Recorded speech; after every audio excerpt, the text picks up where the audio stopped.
Good afternoon, and welcome to Unapologetic Educational Research addressing anti-Blackness, racism, and white supremacy. Thank you for spending time with us today. This series is a collaborative effort sponsored by the Department of Educational Studies and the Qual Lab, both entities in the College of Education and Human Ecology at The Ohio State University. My name is Lori Patton Davis, and I have the pleasure of serving as chair for the Department of Educational Studies and professor of higher education and student affairs. I'm honored to serve as one of the series co-hosts. The purpose of the series is to engage our alums and general audiences in thinking about and reflecting on what it means to conduct educational research from a standpoint that honors Black lives in the research process, while also disrupting racism and white supremacy. Given this critical and turbulent time, we are committed to pushing the landscape of qualitative research and using it to shift our socio-political context toward racial equity and justice. Each speaker within the series is a nationally recognized educational researcher and scholar. Perhaps most special is that each speaker is an alum of our college. We hope you have found this series beneficial and educational. We encourage you today to take notes, reflect, and consider your standpoint and role in the development and implementation of unapologetic educational research. I'll now turn things over to my colleague and thought partner, Dr. Penny Pasquay.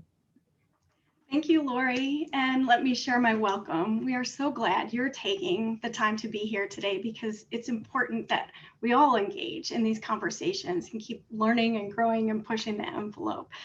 I am a professor in educational studies as well as the director of the Qual Lab, which we launched this summer, where we focus on advancing qualitative inquiry toward equity, diversity, and justice, as well as increasing the capacity of qualitative research within our college and beyond. I'm also an editor-in-chief of the Review of Higher Education. If you like this series, which this is the last one of the series for this year, I hope you'll join us for the Advanced Methods Institute with stellar qualitative, quantitative, and mixed method scholars. We're having it this summer, and Bakari will post the link for you. Let me quickly share the outline for you. We've already shared the housekeeping slide, and we'll put this information in Q&A for late arrivals. But let me also take a moment to thank everyone behind the scenes who helped make this event happen. This includes our doctoral student, Bakari Lamumba, our closed captioning team member from PRI, the Office of Advancement, the Dean's Office, and of course, the Dean. In a minute, the Dean will introduce our guest speaker. And after that, Dr. Malik Henfield will share his important work on an unapologetically engaged approach to racial justice research in schools and communities. Then we'll engage in a dialogue between Malik Henfield, Lori Patton Davis, and me. Questions from the Q&A will be coordinated by Bakari, so please feel free to use this throughout the session, and we'll have the questions as well that you shared when you registered, if you shared some then. Thank you for that. And now I have the pleasure of introducing you to the Dean of our College of Education and Human Ecology at The Ohio State University, Dean Don Pope Davis.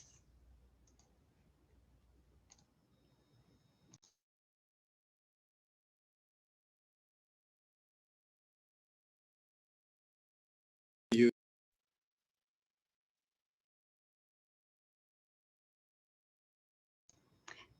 Don, you'll need to hit your unmute button.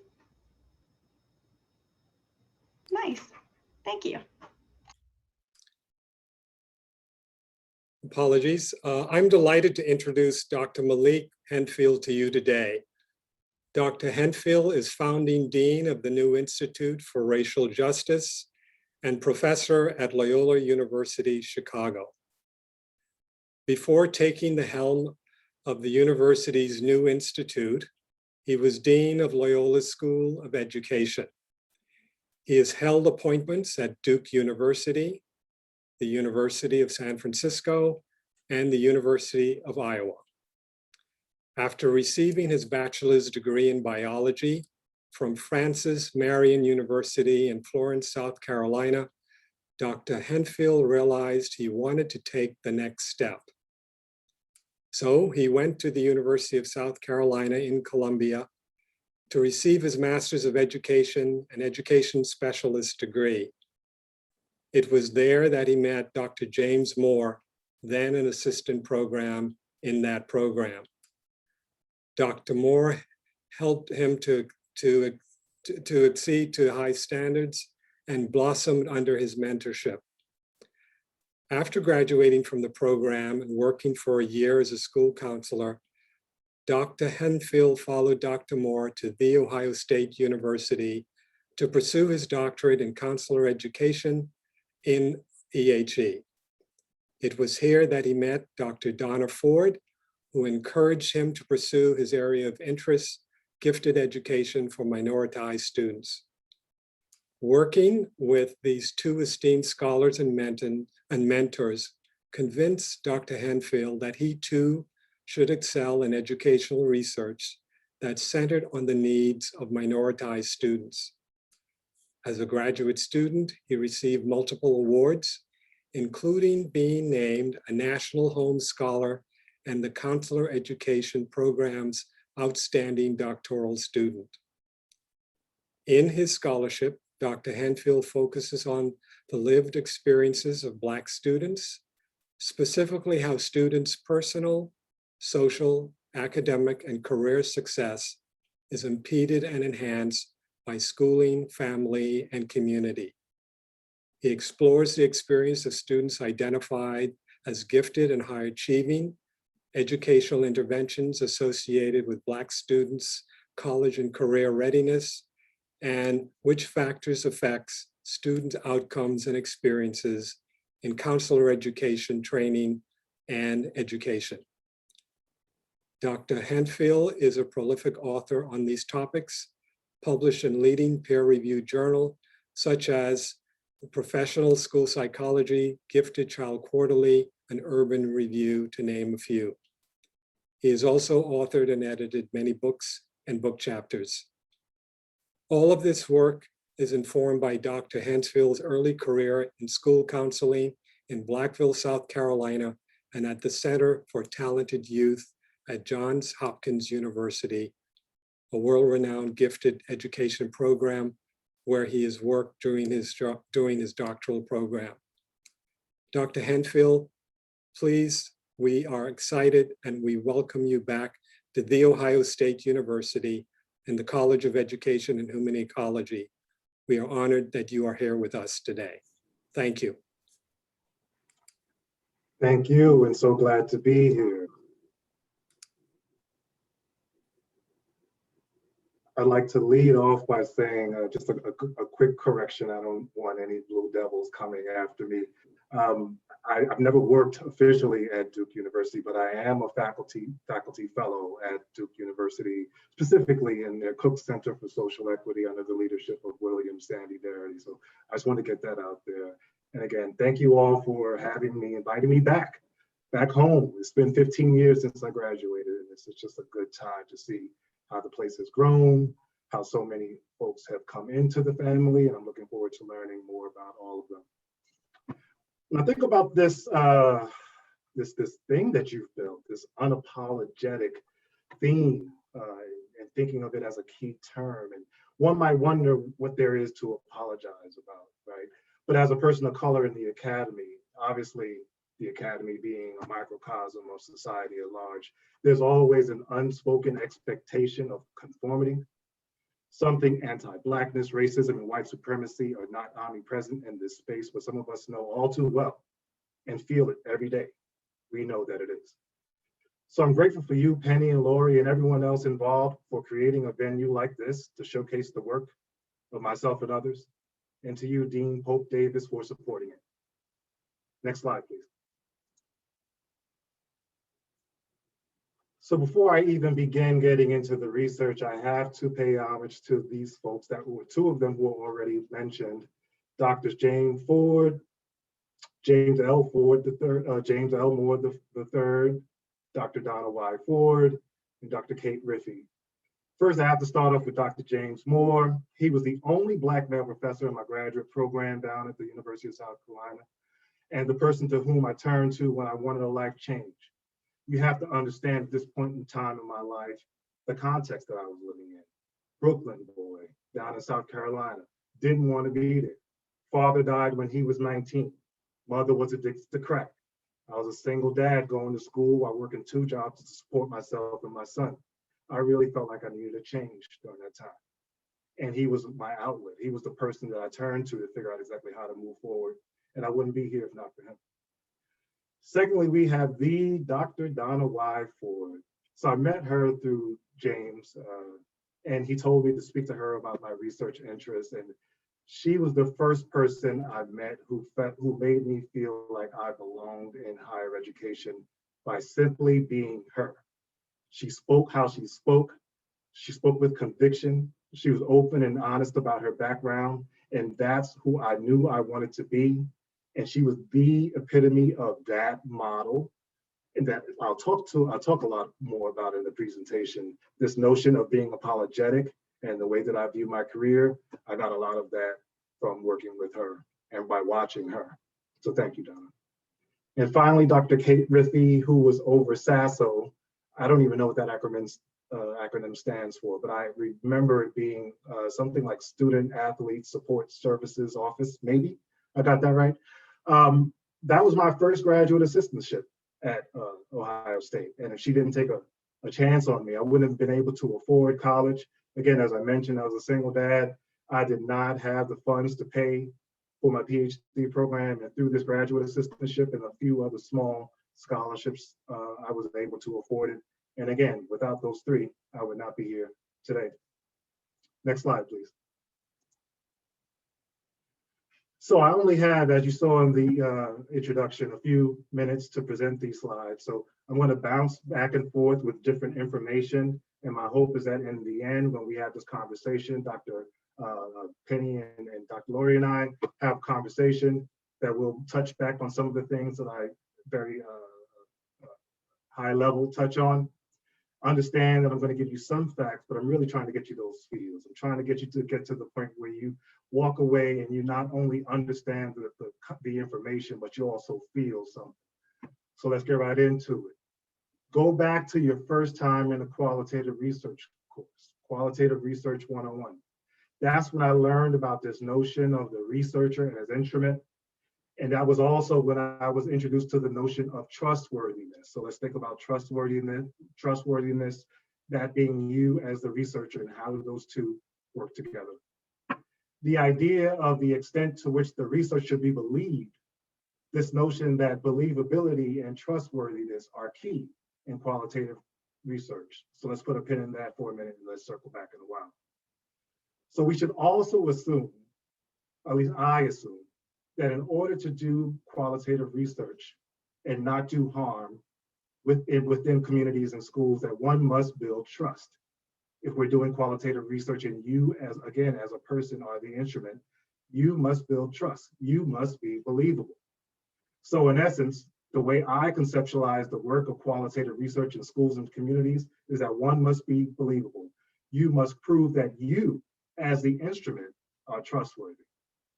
So in my work, I contend that the extent to which one can be perceived as trustworthy is, to some extent, dependent on the questions you see here, and perhaps more importantly, the willingness the willingness to share the answers to these questions, which, again, I contend are largely dependent on past, present, and future. So the process of becoming who you are in any given moment in time impacts how you engage with others. Who you are now, who you've been, and who you want to be, and most importantly, why.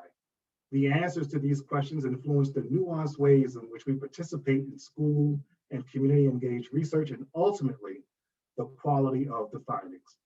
Next slide, please. So think back again to those key questions. Who am I now? Who have I been? Who do I want to be? And why? And tie it back to my relationship with Dr. Ford. I always wanted to be unapologetic about who I am and where I was from. I look at it as a cultural asset, and she helped me see that in so many ways. I've always been very open in conveying the answers to these questions due to an experience in one of my classes, my first year at OSU. During that time, a professor gave an assignment that is quite common in counseling. It required all of us as students to share our backgrounds and how our backgrounds inform our work. I thought of it as a very useful exercise, at least I got something out of it for sure. Well, one of my peers problematized this assignment and stated that they took issue with students sharing their stories with professors who are in positions of power, yet not expected to do the same. And it was a mind-blowing experience for me, just that dialogue with this student, because I hadn't ever thought about it in that way. They are the professor, we are the students, we do what we are told. So it was a thought of troubling this inherent power differential between student and professor that stayed with me and informs how I do research, teaching, and service to this day. But without that example of how to go about doing this, I don't know if I would ever have been able to move forward in an intentional way. So that experience, that critical incident, combined with the impact of Donna Ford and being able to see her navigate in the exact same way, shapes everything that I do. So in my classes, in community, in schools, I'm an intentional open book about my life, and that's for a reason. I contend it informs my believability. How can I go into a school or a community without sharing my background? How can these community members and students in schools discern whether or not I am to be trusted as an instrument? Why should they trust me with their stories if I haven't shared mine? With that as a backdrop, let's talk a little bit about these 3 articles you see here and how they came to be and the context for them. You all, to me, are in the community with me by virtue of being on this call, particularly in this moment where we're all staying in place. I think it's important to be transparent about the backdrop of these scholarly productions in a way that you can understand what was going on while these articles were being written, as they inform the way that I view the data and how I interacted with my co-writers. So you all see 3 publications. I see career progression. That first one, Exceptional Children, was written in 2008. That second one, American Behavioral Scientist, was written in 2008. That last one, the Journal of Multicultural Counseling and Development, was written in 2011. That first one was the first dissertation publication, and that was huge because I had co-chairs to my dissertation, Dr. Chris Wood and of course, Dr. James Elmore III, without whom I never would have made it out of my program. There was no way. So it was such a huge marker for my career. And it was one of the, and still is one of the top journals out there in my field. And it really helped me understand in no uncertain terms and helped me view myself as a scholar. That second article was the first article I helped Dr. Moore write as a student. And he had this tendency to throw things on my plate and see if I can handle it. And more times than not, I rose to the occasion. But once again, it was that intentionality, this notion of building me up and preparing me for the future that I didn't know lie ahead. And that last one was my very first solo journal article. And it was from advice from Dr. Moore, when he told me, look, you're doing a lot of co-authored publications, and that's all well and good, but at some point in time, if you're going to get tenure, you need to let people see who you are. You don't need all of those people in every single thing that you do. And that advice helped me be more nuanced in my thinking about when to publish, where to publish, with whom, and when, and all of those things make sense. Next slide. What I also see behind the scenes during that time period are examples of openness and honesty that I use to communicate trust and believability in my research. So during that period in time, I was living in Iowa City, and we were challenged by what was oftentimes referred to as the Chicago kid problem. Black kids from Chicago were thought to be pulling down, quote unquote, the scores in the schools. That was a common refrain at that time. And I was oftentimes brought out into those schools to help them find solutions for the Black Chicago kid problem. This troubled me because when I moved from Brooklyn to Charleston, I too was thought as one of those troubled kids. I was placed in remedial classes for no other reason than the fact that they didn't know what it was like to have a Brooklyn boy with my background in some of their schools. So I could identify with those students. So I shared my background with them, my hopes and my dreams for them, because they were in many ways the same hopes and dreams that others had for me. Eventually, the teachers opened up, and so did the students. The findings, I was told, actually helped inform policy changes at that school. Also of note, the context during that time. You got to think, I graduated from Ohio State in 2006. That first two articles were written in 2008. This was in 2008, that was when my grandmother told me, my grandmother, the person I depended on, the person I loved the most in the world, told me that she was dying. And not only did she tell me that she was dying, she asked me to take care of her affairs in anticipation of her death. So I'm writing, I'm researching, I'm a single dad. I've got all of these issues and people relying on me to help solve them in my community. This is all in the backdrop. Fast forward to 2009. My mother passed in her sleep unexpectedly. So now, unlike that first time of experience with death with my grandmother, this one I had to do the same things, handle my mother's affairs, but it was all unexpected and still expected to succeed on the tenure track.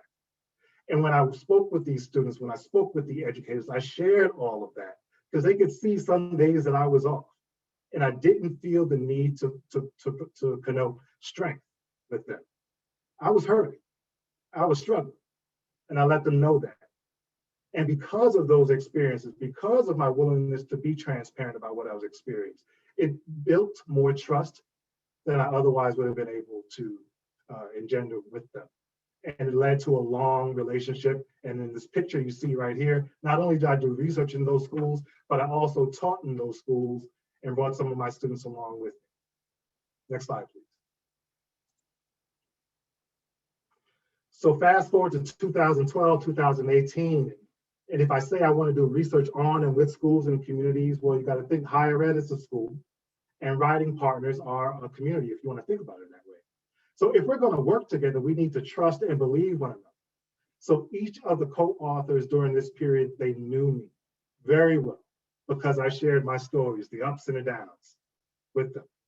So here you may see 3 more articles, and only the first one is qualitative, but I highlight them all because they each represent an intentional effort to apply the same mindset with my co-authors that I applied with my participants. My goal was to gain my co-authors' trust and believability and also learn to trust them. I need to know we were all doing this work with the best of intentions. Each of these articles was personal to me. And if I was going to co-author with them, it needed to be with folks who were in it for the same reasons.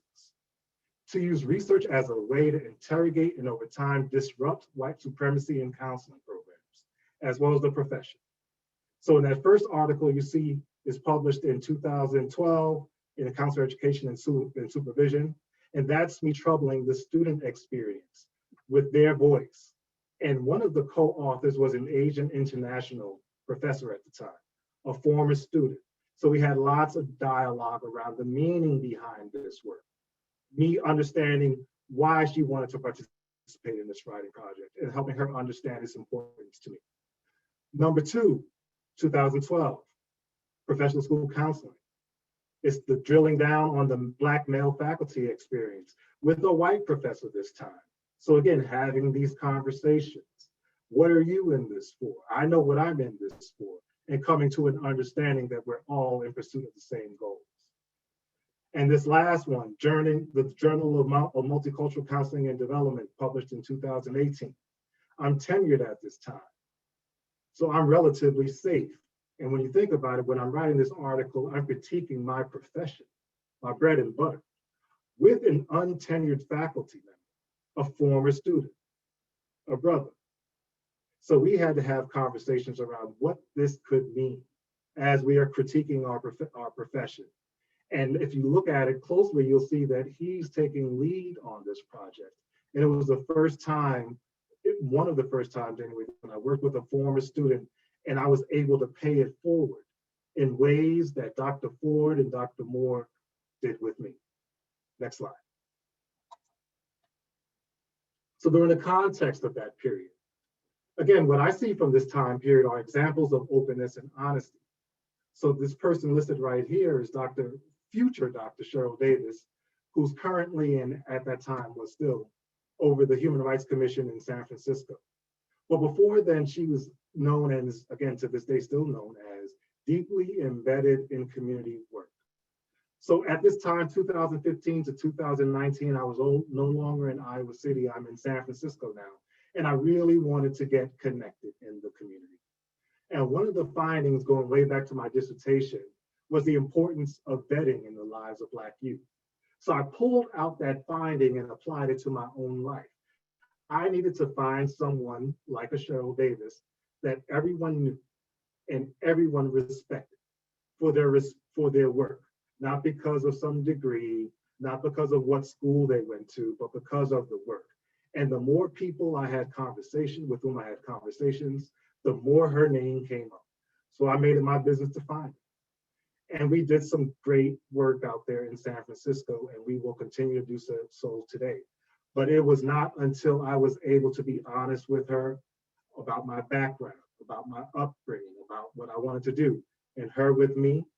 And I had to be patient. It wasn't about just doing a study. I had to see what she was trying to do in the community and how I fit in, because she is and was the expert on that work. I was the scholar and expert in research on that work. And there is a difference that oftentimes, quite frankly, some faculty forget in higher education. Next slide, please.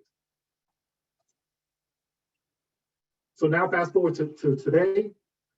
In the article that was written about me and my backstory in preparation for this presentation, you got a little bit of a snippet. I left San Francisco and came to Chicago as the Dean of the School of Education. Right around the time that George Floyd was murdered, I wrote a letter to my school.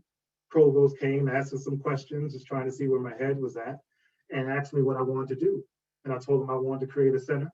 He told me I was thinking a little bit too small, that I need to think university-wide, crafted a brief 2-page proposal.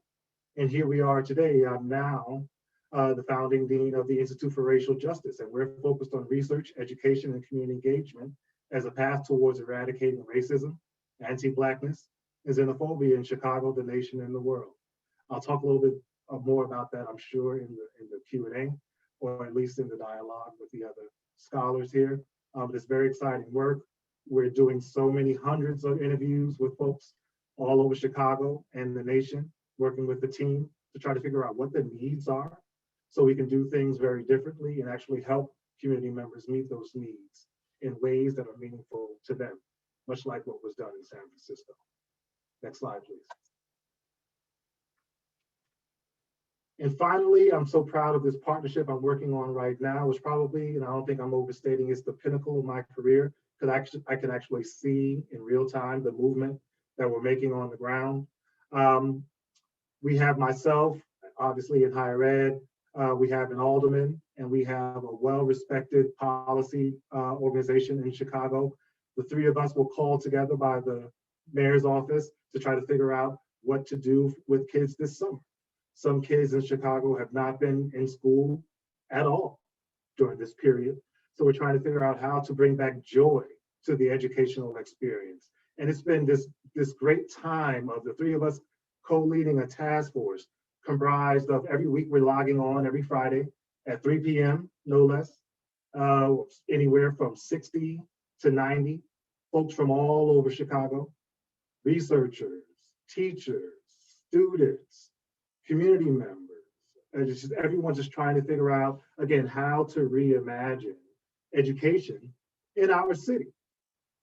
And again, going back to this idea of the community informing the work, when we first got started, our thought was we're going to create a white paper.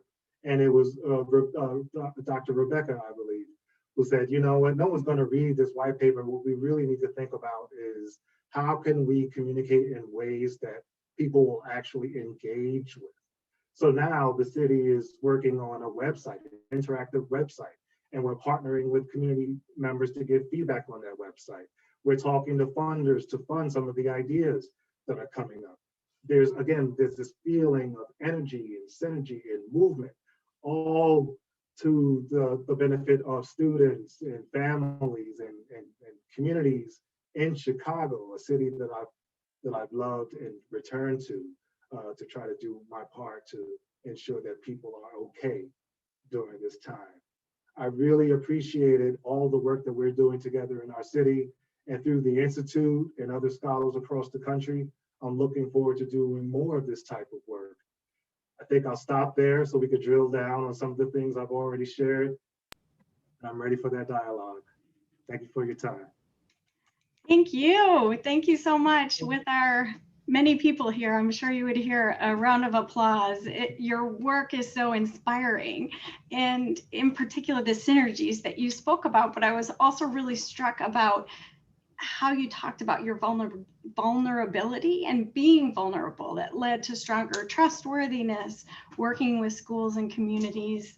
Thank you. And I know I'm going to start with this question that we ask every presenter. So we'll start the dialogue with this and then go from there. But the question for you is, what does anti-Blackness, racism, and white supremacy in educational research mean to you?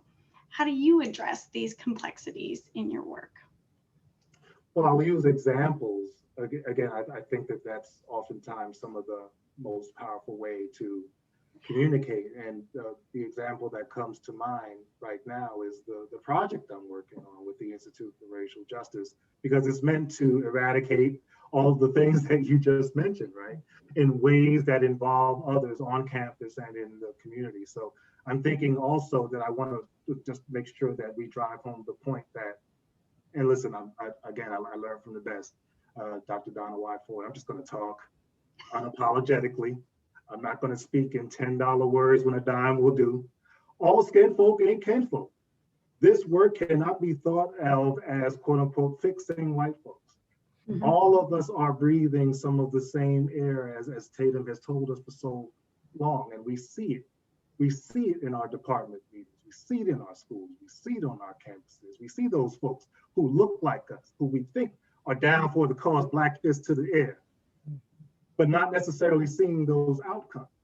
And on the other hand, we see some white folks who are really, really down, who are really, really where we want them to be and really in the trenches, so to speak, working with us. So all of that to say, when I think about all of this work around anti-Blackness and eradicating racism and white supremacy and so on and so forth, I look at it as a collective battle. Black folks are tired, as I said in my letter, but quite frankly, there are some spaces that we will not have access to no matter how much we want to. I've seen it. I'm in some of those places, and I also know that there's some doors that will never open up for me. So we're going to need those allies. And part of this is not, again, these $10 words. I've heard all the buzzwords, folks talking about liberation and so on and so forth. We need to figure out and define what does that look like, and then backwards map the process to move forward towards those things. So when I think about that, I think about action, and research is one of the activating points to get there.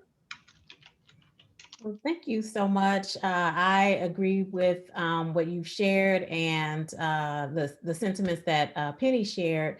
One of the things that came out, and you didn't call it this, but it was around positionality and why we do the work. I think much of what you shared really is at the core of qualitative research, just positionality and how we as researchers show up, but how researchers show up as actual people, right? That we're human in this process. And so that's one thing I pulled out. And I think it also speaks to, you spoke a lot about like why you do this research. And I think that's important for folks who are engaging in qualitative research to be thoughtful about why are we doing it, and it can't be doing research on communities. It needs to be research with communities. So as you think about, the work that you're pursuing and things that you've done in the past, how do you translate research in a way that, I guess, resonate with folks who aren't in the academy, right? You mentioned, Mhm. I think in your last slide about, deciding to create a website, instead of a white paper. And I think we have these traditional ways of disseminating research. Can you talk about that a little bit? What does this translation look like for a more public audience that doesn't care about words like liberation per se, and these larger academic words that are kind of strewn around but don't really hold weight for people who are, trying to make ends meet, who, have the experiences like you described you had, earlier on. Can you talk a little bit about that? Absolutely. That's what wakes me up and gets me out of bed in the morning. I'm founding Dean Henfield right now, but I was not always that. I never forget that. I touched on a little bit about it earlier on, and just how can you forget? How can you forget growing up in 80s Brooklyn or environments like that? How can you forget? How can you forget a crack addicted mother who doing things for her addiction and seeing it firsthand? That's why I do this work. For those kids like me that no one saw potential. And when I communicate with them, I'm talking in ways that they can understand, and in the way is code switching. So I can use the term positionality just like we can because we've all been brought up in that tradition. But I intentionally choose not to do so because I understand, for example, the answer to your question is with this project that you've all created. This YouTube video is going to go out there. It's going to be an opportunity for community members outside of the ivory tower to engage with this work. They may not necessarily understand what positionality means, but they know all skin folk ain't kinfolk. And they understand that there's a university in my community that claims to be an anchor, but I'm not seeing it. So what I'm trying to do through this work, and what I've always tried to do, is break down this barrier between the ivory tower and our communities, those communities like the ones that I grew up in, those communities that may not necessarily be like the ones that I live in now, which are not 80s Brooklyn, but I drive through those communities and they look just like they did back then. So some of the things I do are thinking very, very, very thoughtfully, or being very thoughtful about the words that I choose when I communicate with folks outside the ivory tower. But I've also taken a lot of time to engage with social media. So I have a lot of people who I consider friends that I've never met. And I also understand that there's lots of folks, again, who are outside the ivory tower who are also on social media. And I'm constantly thinking about social capital and ways to spend it on others in ways that we can do what's right as an institution. And if we're serious about being considered an anchor institution, communicating some of the learnings that we have made over the years in ways that are accessible to these community members. Thank you for this. I want to focus on one thing that you had said about how do you really learn as a scholar to do this work that you're passionate about. That's why you get up in the morning. That's the work that you do. You care about the kids and doing this important work, and kind of juxtaposition that with your important quote that you put up here. And I think we just need to pause on it for a minute about the way, especially during this point in time right now, that Officer Derek Chauvin is on trial for the murder of George Floyd. It's going on right now. And what you talked about was the knees to the necks of Black folks are not only in our streets, they're in our classrooms, our meetings, and you go on. The quote is in the article that was provided. And I think your words are so powerful. And I believe this is true in relation to research and the politics of racist hegemonic practices in terms of research in the academy. And so what I want to think about, and I appreciate your use of examples, what are some examples that people might be facing or that you have faced in terms of working through the academy and staying true to what inspires you to get up out of bed every morning and work to remove knees on necks, and how to do this? How do we overturn this? And as one of the people who asked a question when they registered, how do we do this, especially in predominantly white institutions? Can you repeat the question? Yes. How do we actually overturn the knees on the necks in relation to the research in particular, since we're talking about qualitative research, but working in the academy, in research and communities that you're so passionate about and you want to make change, but yet we're not always, I think an example would be, we're not always given, we're not always privileging this work in tenure and promotion processes. Somehow it's not as good as, so I'm going to use coded language, that it's not quite as good, or they're not citing the right people, or how do I kind of code the language in tenure and promotion processes to keep knees remaining on necks in the academy for research? That would be an example. I just would love to hear your thoughts on. Yeah, and there are so many ways that we can go about this, and it's reliant on people operating within their spheres of influence, right? So you can understand it on an individual basis.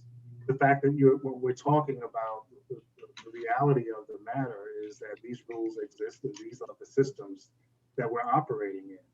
So we can wish and hope and pray for change in the future, but we're living in today. So we have to be able to educate ourselves, become educated, and educate the future generation of the current rules of this game, because let's not forget that it is a game in some ways and it's rigged against us. So if that's the case, how can we do both? And how can I do the work that I love, but make sure that I'm citing the quote unquote correct scholars that people expect to see in that work, right? How can I make sure that I'm doing work with the communities that I love, but also tie it back to the right scholar so people can say and draw that connection. So I'm checking that box over there, but let's not get it confused what I'm doing this work for and with whom I'm doing this work. I'm very careful about the people with whom I partner in these projects. And that's another way to get these knees off of our necks. Sometimes we have to operate, again, these doors and these spaces that we're not privy to. Just because you're not privy to them doesn't mean that someone else isn't as well. How might we be able to become allies with folks who look like us and who don't look like us, who are operating behind these spaces? The amount of, I just never would have thought that I'd be where I am today. And I know it's so cliche and people always say that, but it's literally true. It's what's helped me get through, quite frankly, COVID.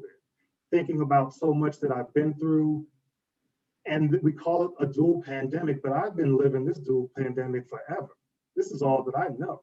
Racism is a public health issue. And Black folks, we've been experiencing this public health issue forever. In fact, when I think about Ohio State, I think about the fact that it was the first time I actually felt safe while I was being educated. It was the first time I didn't have someone who was either killed or in jail or anything like that happen to them while I was being educated. And just think about the people who are dealing with this outside of the bubble of safety that we call higher ed. So we oftentimes need to think about the fact that we are so privileged, each and every one of us, with these titles behind our names and the space in which we operate. So when we're thinking about the knees on our necks, we also have to be very clear that some knees are not the same knees as some of those folks outside of higher education. And that's why I try to trouble these terms, these buzzwords that we use in higher ed, because in some ways we are safe in comparison with some of the communities in which we claim to want to serve. And unless we're constantly reminding ourselves of that fact, unless we're constantly remembering back to some of our past histories and where we've come from and where we are today, we will always conflate those two experiences, but they are not the same. My experience at Loyola Chicago is not the experience of someone in Inglewood. And I'm fooling myself to convince myself that it is.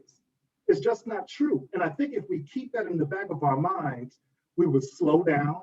I recall listening to one of the previous videos, and I think it was Dr. Stewart, who just said, we just need to take a break from all this research. Sometimes, in some ways, I agree with that. Can we just take a break and just pause and just breathe a little bit and remember why we're doing this work?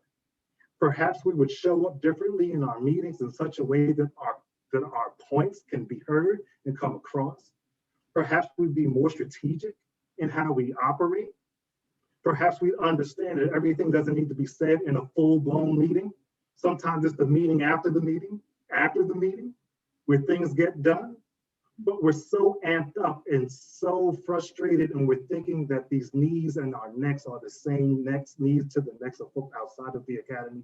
We forget those things, and we come with the same energy when we may not necessarily, when we might possibly should. I know I'm on my Oh, that's great. Carter, go ahead. No problem. Dr. Henfield, just want to say I very, very much appreciated your presentation. Very inspiring. I love the way you were able to integrate your personal story into, your activism. But with that being said and being conscious of time, I'm going to get right into the questions. So we have a question here, rather provocative. But the question asks, how can Black voices hold predominantly white institutions accountable to do the work of dismantling racist structures? It's so multifaceted, and I love the question because I'm honestly living it right now. As I stated in the story that came out, I asked for forgiveness. I didn't ask for permission. But I can't necessarily say that I didn't try to get permission. I did run that letter by the powers that be, and it wasn't touched. No feedback. In fact, there was one individual who suggested that I take it to the president, and I didn't think that that was appropriate at that time. I had something to say, and I wanted to get it out. Was it appropriate? Was it not? I don't know. I wasn't thinking. I just hit send. But that's just one tactic. Another tactic is to work with the people who are in positions of power. They're going to be there for a minute in many cases. In my case at Loyola, they are.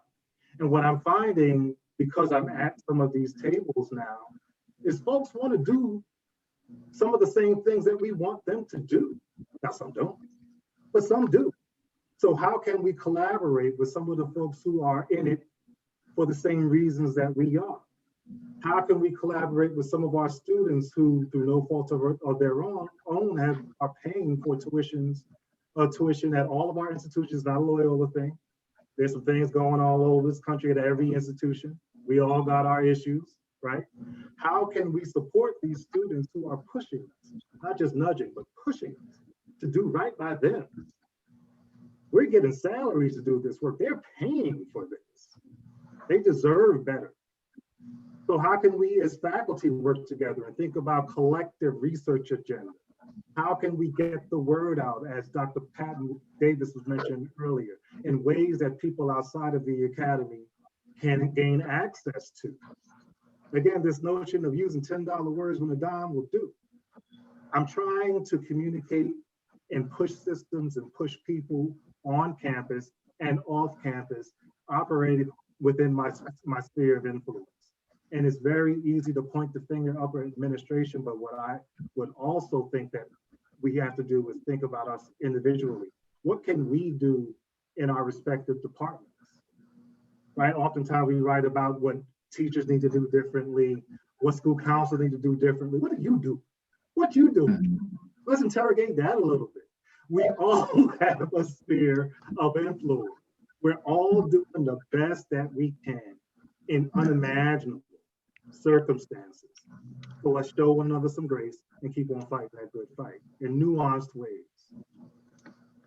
Wonderful. So I know in your presentation, you talked about working in secondary education, that process. We're all familiar with the school to prison pipeline. So the question that I have is, how can teachers and teacher education programs help prepare teachers to be culturally intelligent advocates and leaders? Require it. I think oftentimes we rely on policies that come from the powers that be, i.e. our accreditation bodies, but we don't necessarily do as much as we can to put some meat on that bone, so to speak. What does it look like? To me, that's all buzzwords too. How can we take those words and put some actions behind it and hold one another accountable, not just the faculty, not just the administrators, also the students? How can we have checkpoints? Do you understand? One of the things that I'm finding and working more and more outside of education with folks in different industries and such is that we think that our way of operating is the only way of operating. And it's just not. When we have our yearly evaluations, we're focusing on teaching, research, and service.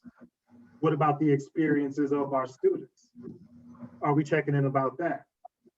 No one wants to talk about collegiality, well, maybe we should, because that's also contributing to some of the issues that our students experience.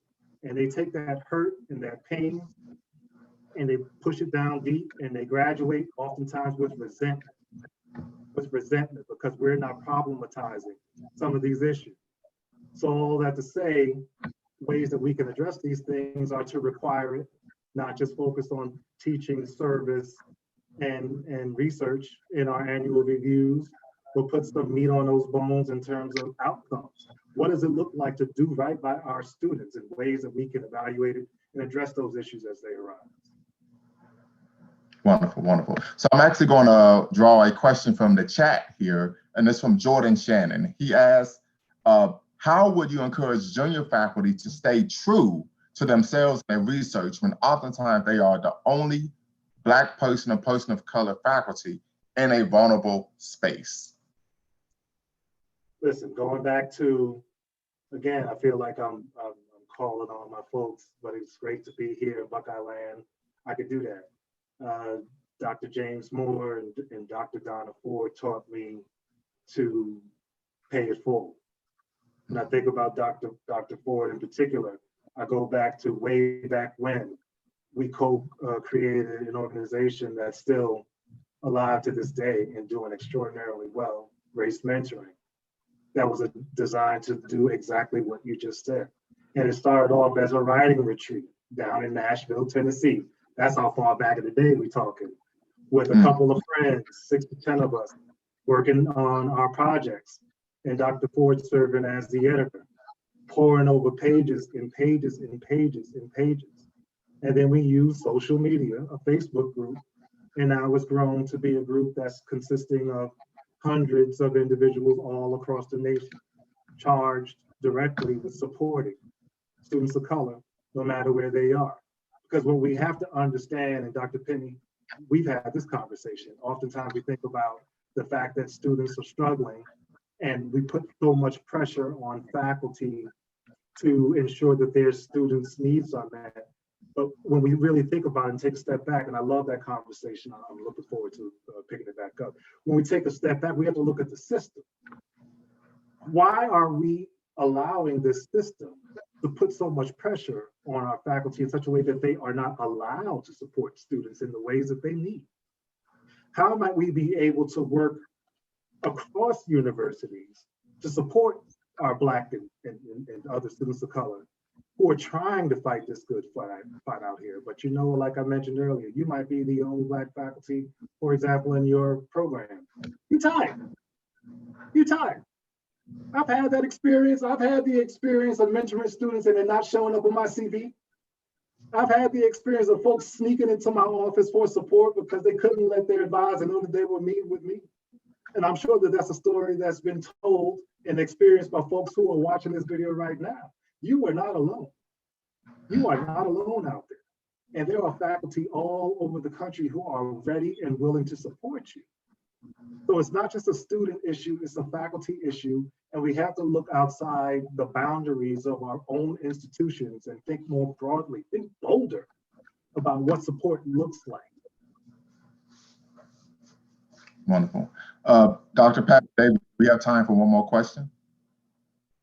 Yes. Okay, wonderful, wonderful. So, final question. What role or roles do you see corporations playing in this field of research outside of simply funding? Listen, if we serious, it goes back to that conversation I had about being in different spaces. I think oftentimes we want to, disrupt systems, and I'm all for that as well. Again, fight the power. But let's be real about this. We're working for the man. We're in these systems. We're getting checks from these systems. We are part of this system. And as long as we're agreeing to be a part of this system, we have to learn how to navigate these systems. So if we're serious about economic mobility, and in the hundreds of interviews I've done to inform the Institute for Racial Justice, economic mobility has been the #1 issue that I've heard over and over and over again. If you're going to come into these as representing your university, come into our communities, you're going to have to be willing as an institution to share some of those resources. And not sharing resources in terms of coming in here and doing research and amplifying our voices. No, you need to cut some of them checks. How can you have some of the money that you're generating flow back into the community? How might you interrogate your supplier diversity and think about ways that you can employ some of the folks who are in the community who are entrepreneurial in nature and just need that help, just need that support, just need that one, like we need that first big publication. They just need that first big opportunity for their business to take off. So that's one of the ways I think about university and the debt that we owe to the places where we reside. And in terms of corporations, when we're thinking about economic mobility, think about the fact that we have many people who are in positions who've been in these same positions who are not navigating them successfully for one reason or another. You think about the example of cross-racial dialogues between manager and supervisee. You might have some white folks serving as manager who are too afraid to give the feedback that a system may need to be successful in their role. They don't want to be called racist.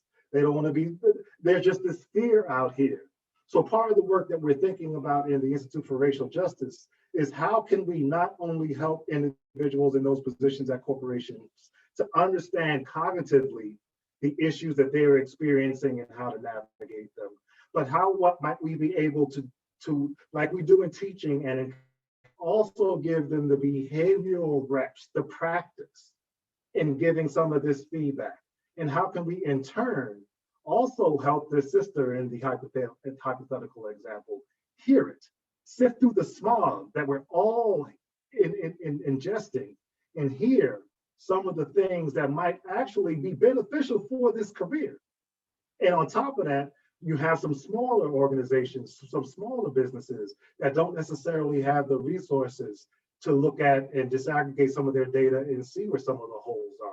What I'm looking forward to is working with scholars who are interested in serving as a lab of sorts. A DEI lab is what we're thinking about. Don't judge me for the title. It's the work in progress. But a DEI lab where we're able to provide that as a service where, you know what, have you looked at some of the salaries amongst the folks in your building? You don't have the time, you don't have the capacity. Not only are we willing to help build community, because that's what we do, but we're also willing to help build capacity because that's what's going to serve some of the community members. Because don't forget, people who are working in some of these businesses, they live in communities. They live in communities. And some of these organizations need the support that we can provide through the Institute for Racial Justice in order to fulfill some of the roles that they want to get back to the communities, because oftentimes these individuals want to do the right thing, they just don't know how and are too fearful to even admit that they don't know. Are we on time? Squeeze in one more. This is fun, y'all. I can do this all day. I'm just gonna hop in here. I thank you, Bakari, for engaging, and Malik, thank you. This has been a real pleasure.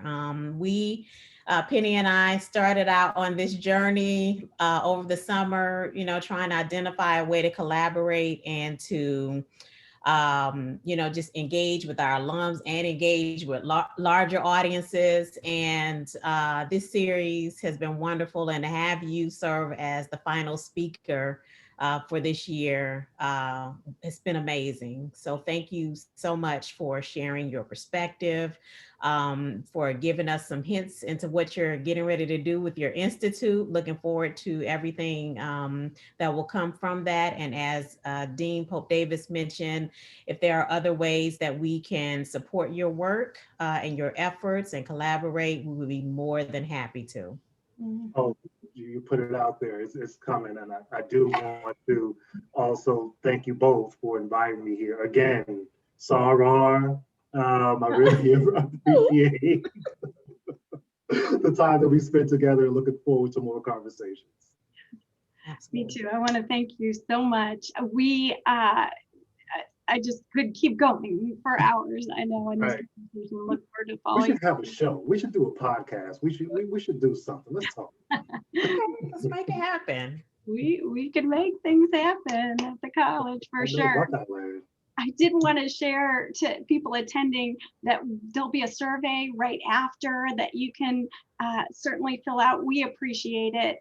And as this is the final speaker of the year, if you like this kind of series, we have the Advanced Methods Institute with some stellar scholars who are working on quant, qual, and mixed methods work that you can choose from. So please think about doing that. COVID, of course, it's all virtual this year.